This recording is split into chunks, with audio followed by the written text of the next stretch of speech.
Muy buenos días, buenas tardes o buenas noches, dependiendo de la hora que estén viendo este video, señoritas, muchachos y todas las personas que estén observando. En esta oportunidad vamos a conversar un poco respecto a los transistores, un poco vamos a introducirnos en lo que es la definición de los transistores y principalmente lo que me interesa es que nos adentremos en lo que son los circuitos de prueba de los transistores, específicamente los transistores de unión de juntura bipolar, también llamados BJT, específicamente los de tipo NPN. En la imagen que aparece en la pantalla podemos ver diferentes tipos de transistores. Estos que están acá de tubos de vacío, transistores que utilizan semiconductores en estado gaseoso. En estado gaseoso. Ya estos fueron los primeros transistores que se construyeron. Y también por el lado de acá tenemos transistores que ocupan semiconductores en estado sólido. ¿Ya? Dentro de los semiconductores de estado sólido, como ya sabemos, se utiliza bastante lo que es el silicio y el germanio. Por lo tanto, podríamos decir que algo se asemejan a lo que son los diodos. Y de hecho, cuando estudiemos ahora la estructura electrónica, nos vamos a dar cuenta que efectivamente tienen mucho que ver con los diodos.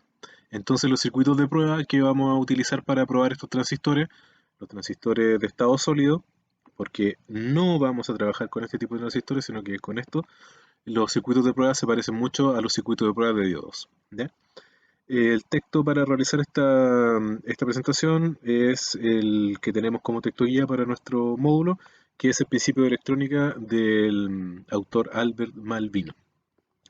Bien, entonces, bueno, una pequeña introducción respecto a la definición de los transistores, la aplicación a los tipos, después directamente vamos a hablar del BJT, de su estructura electrónica, simbología, funcionamiento de un NPN y después los circuitos de aplicación para la prueba del transistor.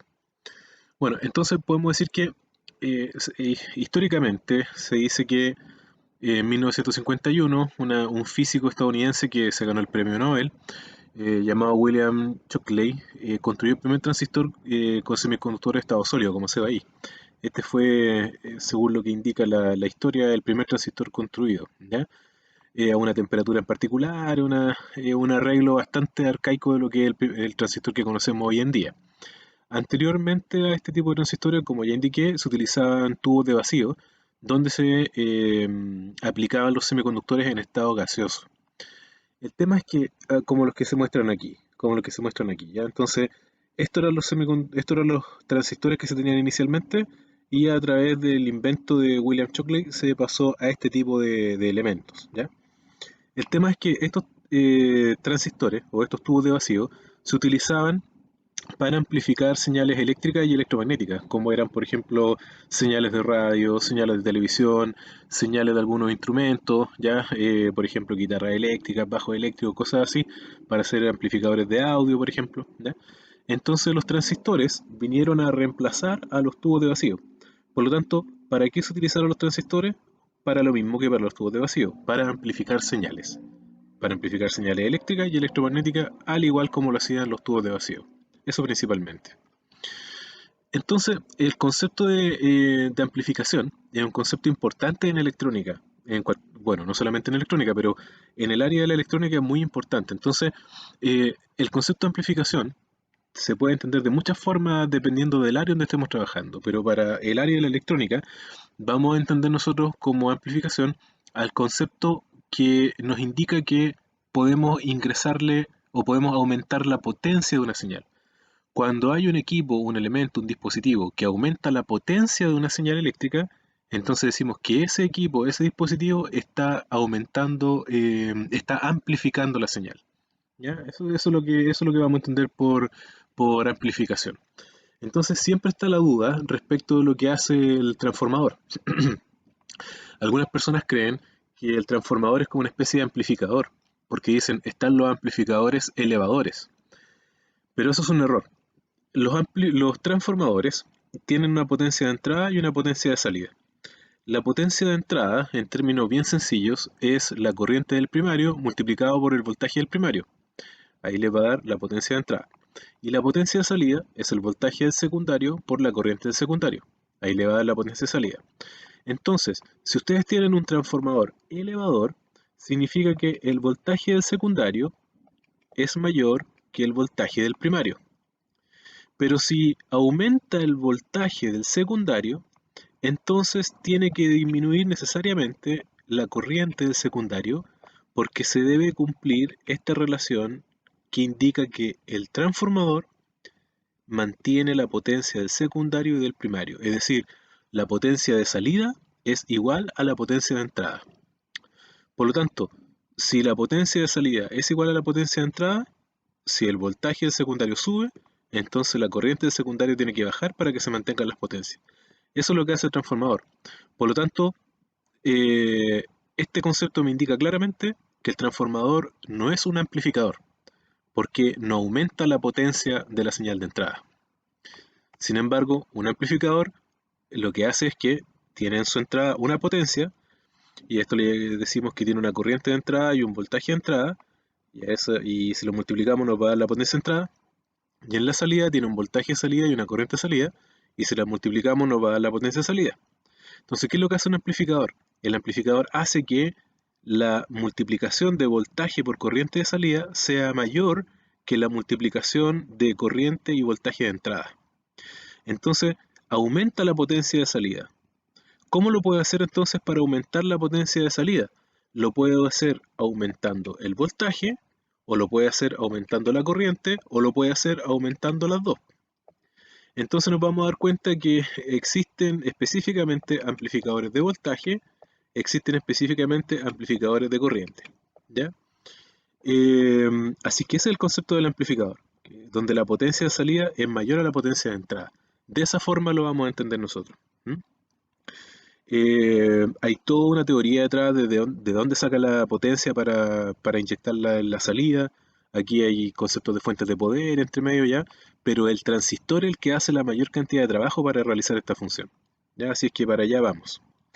Pero lo importante es que el concepto de amplificación entonces es aumentar potencia de una señal eléctrica, potencia. Y la potencia es voltaje por corriente, por si acaso. No es solamente aumentar el voltaje, o no es solamente aumentar la corriente, sino que aumentar la potencia. Bien. Bueno, aun cuando el transistor se diseñó para amplificar señales, es posible también usar al transistor como si fuera un pulsador. O sea, nosotros podríamos aplicar el transistor como si fuera un pulsador normal y también usar al pulsador como si fuera un rectificador, un diodo rectificador. Porque como dijimos, el transistor se parece mucho a un diodo, ¿ya? Sin embargo, la principal aplicación o las principales aplicaciones son el amplificar señales y el de switchear señales. Switchear o conmutar señales, es decir, trabajar como si fuera un switch, un pulsador. Ojo, un pulsador. ¿Qué quiere decir un pulsador? Que cuando ustedes presionen el pulsador, aquí, entonces el pulsador se va a cerrar, aquí. Pero cuando ustedes no presionen el pulsador, entonces el pulsador se va a abrir. Entonces, de esa misma forma trabaja el transistor. El transistor necesita de una corriente que se llama corriente de base para cerrarse. Y si ustedes le quitan la corriente de base, se va a abrir. Así es que, ojo, que es un pulsador, no es un switch como un 912, no es un interruptor, ¿ya? Es un pulsador, para que lo tengan en cuenta. Es el análogo a un pulsador. Bien, respecto de los tipos, normalmente decimos que existen dos grandes tipos de transistores. Existen los transistores de juntura bipolar, o también llamados BJT, que utilizan materiales semiconductores eh, que son de tipo N o tipo P y que los van mezclando, que utilizan tres capas, ya tienen dos junturas, por eso se llaman de juntura bipolar, porque donde tienen tres capas, cuando se juntan van a tener dos junturas, ¿ya? O sea, si tú tienes, por ejemplo, tres capas, tú tienes tres capas, ¿ya? Entonces, ya pongamos que tenemos un N, una P y una N. Entonces tienes tres capas, por lo tanto tienes dos junturas, que sería esa que está aquí, ahí habría una juntura y aquí tendrías otra juntura. Entonces por eso se llaman junturas bipolares, porque si se dan cuenta todas las junturas son bipolares. Siempre hay una N y una P. En este caso la juntura sería P y N. Entonces aquí habría un tipo de transistor que se llama BJT de tipo NPN. ¿Ya? Bueno, disculpen. lo voy a leer directamente para que se entienda bien lo que dice acá. Eh, Utiliza las propiedades de los semiconductores extrínsecos para operar, principalmente como amplificadores de corriente, lo que decían antes, amplificadores de corriente. Es decir, se controlan por corriente, una polarización, tiene una polarización respectiva, pero que tiene que ver con corriente, y permiten controlar la magnitud y el flujo de corriente a través de ellos. Además, es posible usarlo como switches electrónicos o más bien como pulsadores y como rectificadores debido a su estructura electrónica. Si se dan cuenta, aquí tenemos NP y PN, entonces esto es como si fuera un diodo, ¿ya? Y aquí arriba también. De ahí lo vamos a ver y vamos a desmenuzar un poquito esta estructura y nos vamos a dar cuenta que parecerían como si fueran dos diodos. Entonces, el transistor bipolar trabaja como si fuera un amplificador de corriente. Después les voy a decir por qué, pero eso es lo primero, ¿ya? Entonces necesitan una polarización, igual que el diodo, ¿ya? Entonces, bueno, tienen diferentes polarizaciones, digámoslo así, porque ellos tienen una forma de trabajar distinta a la del diodo, que el diodo tenemos dos formas, que es abierto o cerrado, ¿ya? Polarizado directo o inverso. Y aquí vamos a tener diferentes polarizaciones dependiendo de la región de trabajo. Podemos decir que esto va a trabajar en una zona que se llama zona de corte, cuando funciona como un interruptor abierto, en la zona de saturación, cuando funciona como un interruptor cerrado, y polarizado en la zona activa, cuando funciona como amplificador. Entonces va a tener tres polarizaciones distintas. Por otro lado están los transistores que se llaman de efecto de campo, FET, transistores de efecto de campo, y también operan con semiconductores, los cuales se controlan por medio de un campo eléctrico, por eso se llaman de efecto de campo eléctrico, que se genera en la entrada del dispositivo. Se les llama unipolares por dos motivos. Primero, para distinguir los BJT, que son de juntura bipolar, y segundo, para indicar que lo que se controla es solo un tipo de portador, un flujo de electrones o hueco. Por tales motivos, las principales aplicaciones de los transistores de efecto de campo son amplificar voltaje y operar como switch. Entonces estos ya son amplificadores de voltaje. Los amplificadores de efecto de campo podríamos decir que en realidad son como una especie de, podríamos decir que como una especie de tubo, y alrededor del tubo tenemos como una etiqueta, ¿ya? Lo voy a explicar de esta manera, no es la más correcta, ¿ya? Pero bueno, vamos a pensar que aquí tenemos, no sé, un N. A todo este tubo que dibujé se llama N y a esta etiqueta se llama P, que envuelve el tubo. Entonces esta etiqueta da la vuelta por todo el tubo y sería la misma que está acá, ¿ya? Entonces, si a esta etiqueta nosotros le colocamos una polarización, la etiqueta se va a empezar a cerrar y va a empezar a apretar al material N. Entonces los portadores, o sea, se va a generar un campo eléctrico aquí. A eso me refiero con que se va a empezar a apretar. No es que lo empiece a apretar así físicamente, así geométricamente, mecánicamente, perdón, sino que lo va a empezar a aplicar, lo va a empezar a apretar, va a generar un campo eléctrico que va a generar una barrera que no van a poder circular electrones a través de este canal, se llama canal, ¿ya? Entonces, aquí se genera un campo eléctrico que va a permitir el paso o va a frenar el paso de electrones, ¿ya? Por eso quise a través del efecto de campo eléctrico. Entonces, a través de este semiconductor va a haber flujo de electrones o huecos, como dice aquí, dependiendo del campo eléctrico que esté presente en esta etiqueta que está alrededor de este tubo, digámoslo de esa forma, ¿ya? Entonces, bueno, son distintas formas de operar para hacer el mismo trabajo. Entonces, el campo eléctrico depende de los niveles de voltaje.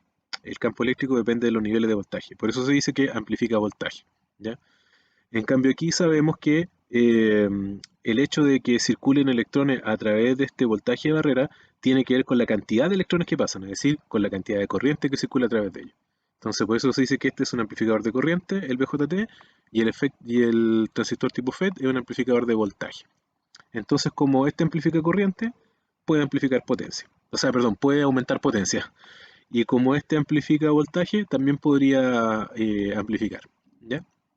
Bueno, eso en términos sencillos. Ahora, la estructura electrónica.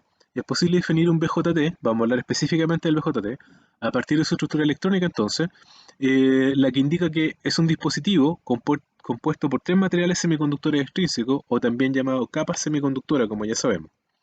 Entonces, como ya adelanté, existen, como son bipolares, entonces las combinaciones que se pueden hacer son solamente dos, que sería PNP y NPN. No podría haber PPN, porque si fuera PP, entonces esta juntura ya no sería bipolar. sería unipolar, porque sería P-P. Entonces esta juntura no sería bipolar. Entonces la única posibilidad que les queda es que sea una P, una N, y aquí una N y una P, para que se mantenga la bipolaridad. Entonces, los transistores BJT son dispositivos electrónicos que tienen tres capas, o podríamos decir que está compuesto por tres materiales semiconductores extrínsecos, y que tiene dos junturas bipolares, por eso se llaman BJT. Eso es en términos muy sencillos. Ahora, cada uno de estos materiales recibe un nombre: el emisor, la base y el colector. Emisor, base y colector. Independiente que sea PNP o NPN, se llama emisor, base y colector. ¿Ya? Eso es. Bien, respecto a la simbología, como ya se habrán percatado, ¿cierto? Es imprescindible conocer las representaciones simbólicas de los dispositivos de tal forma de tener claridad a la hora de conectarlo o bien de realizar alguna medición. Entonces los símbolos nos ayudan a eso. Entonces la estructura electrónica nos permite entender cómo funciona el dispositivo, pero el símbolo nos permite saber cómo aplicar el dispositivo, es decir, cómo conectarlo. Por lo tanto, acá tenemos el símbolo del NPN, donde aquí nos está mostrando la base, este pin en la base, aquí arriba tenemos el colector, y aquí donde está esta flechita, decimos que es el emisor. La flechita va hacia adentro, va como apuntando a la base. En realidad esto no es una flechita, sino que esto es un diodo. ¿Ya? Aquí el transistor tiene un diodo donde el emisor vendría siendo el ánodo, ¿ya? Y el cátodo está apuntando hacia la base. En cambio el NPN es exactamente lo mismo, pero la flechita está apuntando hacia el emisor. Es decir, el emisor vendría siendo un cátodo y la base vendría siendo un ánodo. O sea, la estructura electrónica estaría al revés que el PNP, evidentemente como lo vimos en la lámina anterior. Entonces, esta es la simbología. ¿Ya? Esta es la simbología que nosotros tenemos que tener en cuenta. Nosotros vamos a trabajar en esta ocasión específicamente con el transistor NPN. ¿Ya? Eso es lo que vamos a hacer para simplificar nuestro trabajo, si no, esto se va a hacer muy largo. Bien, la simbología entonces nos indica las direcciones de las corrientes dentro del BJT. Por ende, nos indica la relación de polaridad que debe existir entre los terminales. Entonces, en el caso del NPN, como ya indiqué, como tenemos este diodo mirando hacia abajo, entonces eso indica que la corriente tiene que entrar por el ánodo y salir por el cátodo. Entonces significa que la corriente va a entrar por el colector, aquí arriba tendríamos el colector, ¿ya? La corriente también va a entrar por la base y siempre van a salir por el emisor. Entonces tenemos una ecuación que dice que la corriente de emisor es igual a la corriente de base más la corriente de colector. Esas son ecuaciones del transistor muy conocidas por lo demás. Y, y a veces se dice que la corriente de base es tan chiquitita que la corriente de emisor es lo mismo que la corriente de conector. Pero eso es, este término, en términos matemáticos no vamos a entrar tanto en ese aspecto, ¿ya? Entonces, esta es la dirección de las corrientes que debe existir siempre en un transistor. Esta es la dirección, ¿ya? Si nosotros hacemos este tipo de direcciones, estamos hablando específicamente de este transistor que es el NPN. Si nosotros hacemos que las corrientes vayan al revés, es decir, si le metemos corrientes inversas, tenemos que pensar, ¿qué es lo que pasa si en un diodo empiezan a circular corrientes inversas? El diodo entra en una región que es la región inversa, valga la redundancia, y él no está preparado para trabajar con corrientes inversas, por lo tanto se daña. Así es que nosotros debemos mantener este flujo de corriente en los transistores, porque si hacemos este tipo de flujo inverso, vamos a dañar la estructura electrónica, porque internamente está compuesta por diodo, y aquí estaríamos metiéndole, fíjense, corrientes que estarían yendo cátodo-ánodo, o sea, totalmente contrario a la corriente normal de un diodo, ¿ya? Y aquí al revés, lo que estaríamos haciendo, si viéramos esta ecuación, es que, claro, o sea, la corriente ahora está entrando por el emisor, está saliendo por la base y saliendo por el colector, siendo que la ecuación correcta es esta que está aquí, ¿ya? Es decir, que las corrientes se suman y salen por el emisor. En cambio aquí la corriente está entrando por el emisor y se está repartiendo por el colector y la base. O sea, todo lo contrario a esta ecuación. Entonces al final tenemos que mantener una relación de voltajes. Entonces, si la polaridad que hay aquí o el voltaje que hay aquí, pongámosle en términos de carga, tenemos una carga, ya, pongámosle que tenemos dos cargas positivas. Con eso, nosotros vamos a decir que yo quiero que esta corriente entre por el colector y se vaya al emisor. Entonces, para que la corriente entre por el colector y se vaya al emisor, el voltaje del emisor o la carga del emisor tiene que ser menor que la del colector. Entonces pongámosle que aquí voy a colocar una carga negativa. Entonces así, las cargas positivas se van a sentir atraídas hacia el emisor. Pero también tengo que meterle una corriente por la base. Esto como funciona como si fuera un pulsador, eh, la corriente de base es lo que hace que se cierre este interruptor para que genere corriente entre colector y emisor. Entonces, para que haya corriente entrando y esta corriente se meta hacia el emisor también, entonces debo colocar aquí al menos una carga positiva. ¿Ya? ¿Qué pasa si coloco dos cargas positivas? Es decir, si coloco la misma cantidad de cargas positivas que está aquí en el colector. Entonces lo que yo voy a hacer es que voy a dejar a este transistor saturado. De ahí vamos a hablar de lo que significa la saturación. ¿Ya? Bueno, entonces con este tipo de relaciones, voltaje de colector mayor que el voltaje de base y el voltaje de base a su vez mayor que el voltaje de emisor, vamos a asegurar este sentido de corrientes. Se lo vamos a explicar un poquito más adelante. ¿Ya? Pero eso es lo que nos indica la simbología, por si acaso. Eso es lo que nos indica la simbología. Bien, como todo elemento electrónico, tiene una curva característica donde nos muestra sus corrientes y nos muestran sus voltajes. ¿Ya? En esta curva característica aparecen estas curvitas que están acá, que son las diferentes corrientes de bases. ¿Ya? Entonces, nuestro transistor NPN es como si fuera un pulsador, como el que está aquí, con la salvedad de que la corriente siempre va a circular entre colector y emisor. No puede circular emisor-colector, es decir, no puede ir para arriba, siempre tiene que ir de colector a emisor, ¿ya? Porque por la estructura electrónica que tiene internamente el transistor. Bueno, entonces, eh, ¿cómo se cierra este pulsador? Se cierra aplicándole una corriente a la base. Entonces, si nosotros vemos aquí el símbolo de pulsador, si yo quiero cerrar el pulsador, tengo que apretarlo aquí. ¿Y cómo lo aprieto? En el fondo, ¿cómo hago la analogía? Metiéndole una corriente de base al transistor. Entonces, si nosotros recordamos lo que vimos recién, el símbolo del transistor es así, del NPN, aquí. Entonces, para que haya contacto o para que haya corriente entre colector y emisor, entonces yo tengo que meterle una corriente de base por acá. Sería análogo a que yo estuviera aquí cerrando eso. Entonces, todas estas curvitas que aparecen acá son las diferentes corrientes de base o diferentes niveles de corriente que yo le puedo ingresar al transistor. ¿Ya? Ahora, hay que tener cuidado con esas corrientes de base, porque si esas corrientes de base son muy grandes, ustedes pueden dañar al transistor. ¿Ya? Y la idea no es dañarlo, sino que solamente cerrarlo. Bueno, por otro lado, está aquí graficado lo que son las corrientes de colector. ¿Ya? Y por acá está graficado lo que es el voltaje entre colector y emisor, es decir, el voltaje que hay entre el colector y aquí abajo el emisor. Entonces, si ustedes juntan el corriente de base y lo hacen coincidir con la corriente colector y con el voltaje colector emisor, van a encontrar un punto de operación que se llama punto Q. ¿Ya? Y si ustedes calculan la ecuación de ese punto Q, van a encontrar lo que se llama recta de carga. Todos estos aspectos matemáticos en este momento no nos interesan mucho, porque lo que nosotros queremos hacer finalmente es comprobar que esto está bueno o está malo, ¿ya?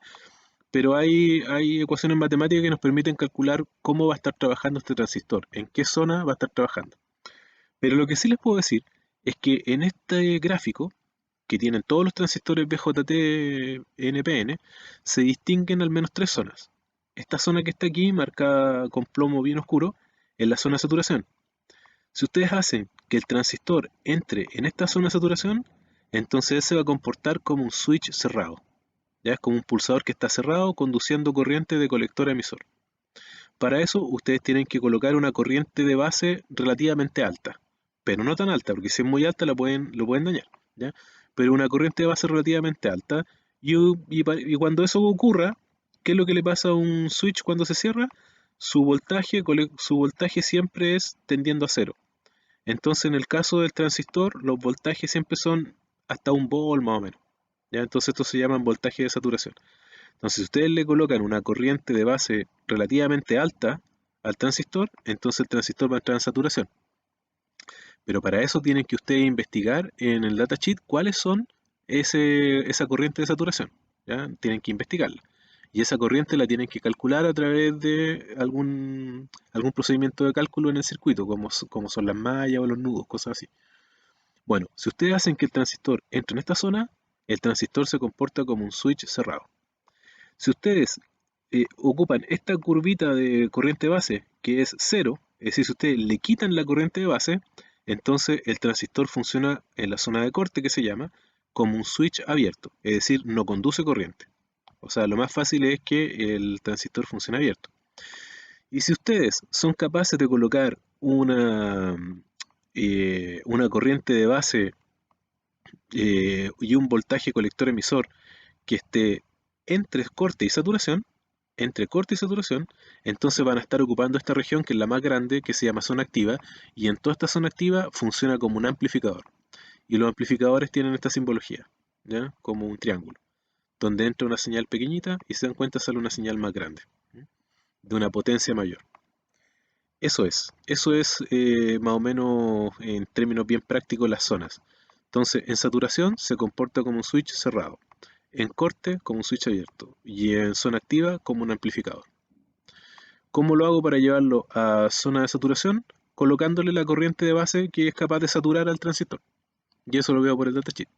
¿Cómo lo hago para llevarlo a zona de corte? Quitándole la corriente de base. ¿Y cómo lo hago para llevarlo a la zona de saturación? O sea, a la zona activa, y generando la relación de voltaje y corrientes que me permita estar en esta zona que es la zona entre corte y saturación. Cada transistor tiene diferentes valores de corrientes y de voltajes, y eso es lo que tengo que estudiar y descubrir en el datasheet de ese transistor en particular. Así que esto es solamente referencial a estos valores que aparecen aquí, por si acaso. Bien, entonces cuando nosotros probamos el transistor, lo que queremos hacer es que el transistor vaya de corte a saturación. Porque si el transistor es capaz de permanecer en corte y es capaz de irse a saturación, entonces significa que es capaz de ir de este punto, recorriendo toda la zona, toda la recta de carga, hasta este punto de aquí arriba. Por lo tanto, significa que es capaz de pasar por todas sus zonas. Así que nosotros vamos a probar que funcione bien en corte y que funcione bien en saturación. Eso es lo que vamos a probar. Ok, bueno, entonces lo que habíamos dicho antes, para estar en la zona de corte, entonces, el voltaje de base tiene que ser menor que el de colector, voltaje de base menor que el voltaje de emisor. Es decir, hay que remover el voltaje de base. Ahí va a funcionar como un switch abierto. En la zona activa, ya lo había adelantado, voltaje de colector tiene que ser mayor que el voltaje de base y el voltaje de base tiene que ser mayor que el voltaje de emisor. Y ahí funciona como amplificador. Aquí lo coloqué como relaciones. Se dan cuenta que no le puse número, le coloqué solamente relaciones. ¿Ya? Para que ustedes después con los datasheets vayan viendo qué número corresponde aquí, qué valores de voltaje. Y en la zona de saturación, el voltaje de base tiene que ser más grande que el de colector y el voltaje de base más grande que el de emisor. Y ahí va a funcionar como switch cerrado. Si nosotros analizamos un poquito la estructura electrónica del NPN, ¿ya? Nos vamos a dar cuenta, bueno, va a empezar que el emisor es mucho más grande que el colector. Entonces, de esa manera uno puede reconocer el emisor respecto a la estructura electrónica. Ahora, cuando ustedes tengan el transistor en sus manos, van a ver que el colector y el emisor son iguales y la base es igual. Las patitas son todas iguales. Entonces, con el datasheet va a ser la única forma en que van a poder reconocer colector, base y emisor. Pero en términos de estructura electrónica, el material del emisor es un poco más grande, porque aquí tiene hartos electrones guardados. Entonces basta que a esta región entre un electrón y por aquí ya van a salir varios electrones. Y por eso que es capaz de amplificar corriente. ¿Ya? Eso es como en términos muy, pero muy generales. Bueno, pero hablando de la estructura electrónica, yo podría separar aquí esta región tipo P, la podría separar en dos partes y podría quedarme NP, la mitad, y la otra mitad PN. Entonces aquí al medio yo encontraría a la base. Entonces si ahora yo pienso, tengo aquí NP, entonces es como si tuviera un diodito, donde el colector está el material tipo N y la base tiene el material tipo P. O sea, aquí tengo un diodo colector, donde el colector es el cátodo y la base sería el ánodo. Y por la parte del emisor, nuevamente la base tendría un material tipo P y el emisor un material tipo N. Por lo tanto, la base sería un ánodo y el emisor sería un cátodo bastante grande. Bueno, entonces podemos decir que este transistor el NPN, tiene, y el PNP también, tienen dos diodos, un diodo llamado colector y otro diodo llamado emisor. Evidentemente, en el PNP, aquí el diodo estaría inverso, y aquí este diodo emisor también estaría inverso. Entonces, si yo lo pienso así, si yo pienso de esta forma al transistor, entonces, ¿qué es lo que va a resultar cuando yo le aplique este tipo de relaciones de voltaje?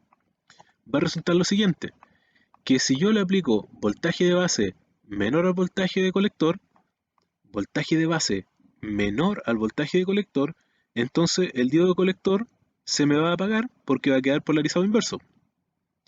Si yo le aplico voltaje de base menor al voltaje de emisor, voltaje de base menor al voltaje de emisor, el diodo emisor se va a apagar porque va a quedar polarizado inverso. Entonces el transistor va a estar en la zona de corte quedando abierto. No va a conducir corriente para ninguna parte. Ese es el análisis que hay que hacer para cada una de las zonas.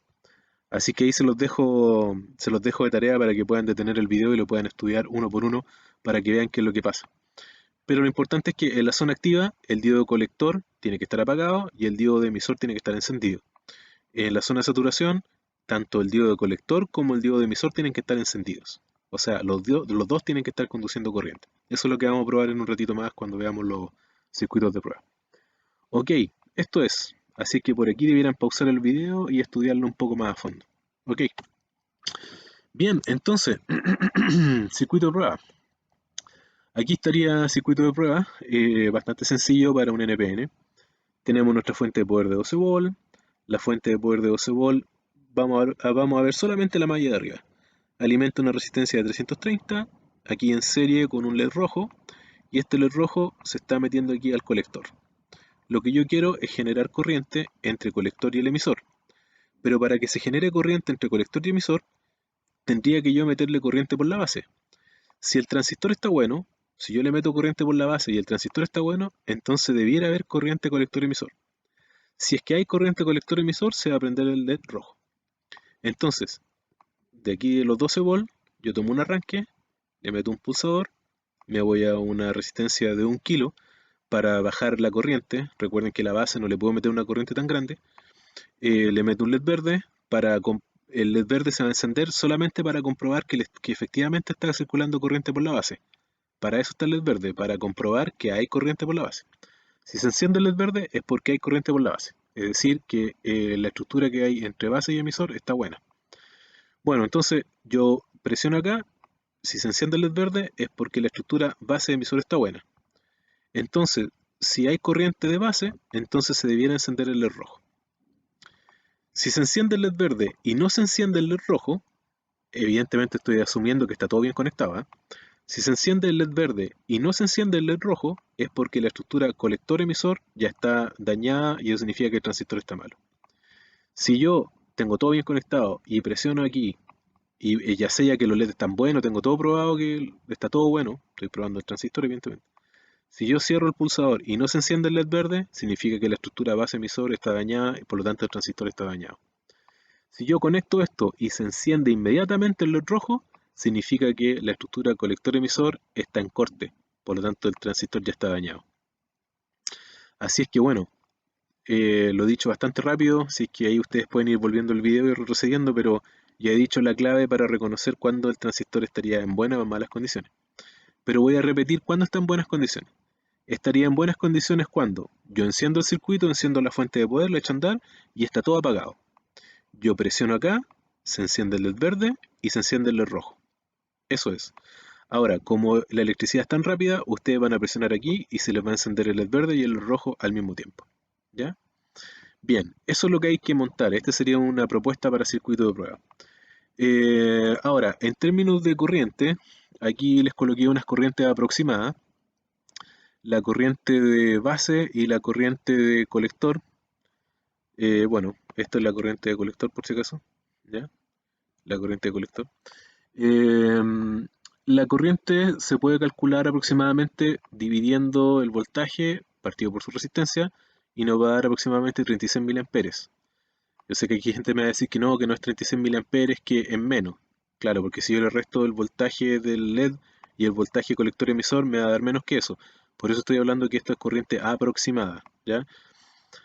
Bueno, y lo mismo pasa con la corriente de base, que serían 12 miliamperes. Yo sé que son menos de 12 miliamperes, probablemente sean 9 miliamperes, 7 miliamperes, así es que en ese sentido estas corrientes son corrientes seguras para trabajar. ¿Ya? Así es que aquí podemos probar perfectamente uno de los transistores más populares, que es el 2N2222, ¿ya? Y podemos probar también los transistores que se llaman TIP, cualquiera de ellos, desde la serie 31 o 41 la podemos probar sin problema. La 31C o la 41C sin problema. ¿Ya? Eso. Bueno, así es que les voy a generar un video después de este para que ustedes lo vayan a ver, donde está la demostración de cómo se monta este circuito. Así es que eso, espero que les haya servido este video. Cualquier duda o consulta por correo. La gente que no tiene mi correo lo puede hacer a través de los comentarios. Que estén muy bien, nos vemos. Chao, chao.